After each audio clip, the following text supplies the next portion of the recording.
parce que je lui en voulais. Alors je t'appelais ma mère et je disais, Oma, s'il te plaît, protège-la, Seigneur. Oma, s'il te plaît, protège-la. Parce que comme tout gitan, on demande à nos défunts. Et moi, je ne connaissais pas, je ne savais pas qu'il ne fallait pas faire ça. On s'est battu, j'en voulais encore à Dieu. Je disais, c'est pas possible, pourquoi il me fait tout ça? Seigneur, qu'est-ce que tu as contre moi? Qu'est-ce que j'ai fait? Je ne comprenais pas. Ma femme s'est guérie entre guillemets. Un an après, elle a une récidive terrible. Elle avait des chimios tout le temps.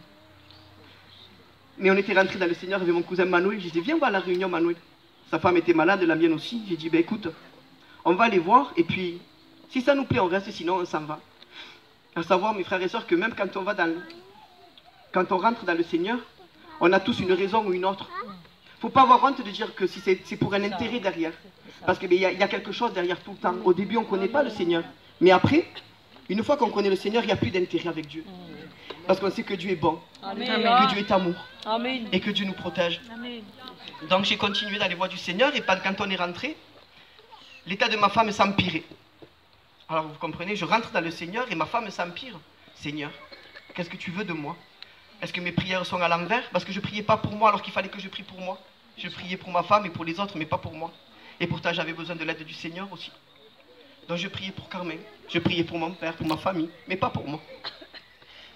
Et quand ma femme s'est fait opérer, je me suis mis à genoux et j'ai prié le Seigneur de tout mon cœur. Et le Seigneur, il est rentré dans mon cœur et j'ai senti sa présence. Et je savais que ma femme allait sortir de cette opération indemne et que tout allait bien se passer. Amen. Le docteur est venu me voir et me dit, Monsieur Cortès, tout s'est bien passé. Votre femme va très bien. Mais la vie a voulu qu'elle ait encore une récidive un mois après. Je continue de prier le Seigneur, on n'a pas lâché la main de Dieu, parce qu'il ne faut pas lâcher la main de Dieu. Dieu est amour. Amen. Et toutes ces années où je me suis sentie seule, là j'avais Dieu avec moi, donc j'étais plus seule, donc je craignais plus. On allait même au chimio avec des louanges, j'avais ma femme et on chantait au Seigneur.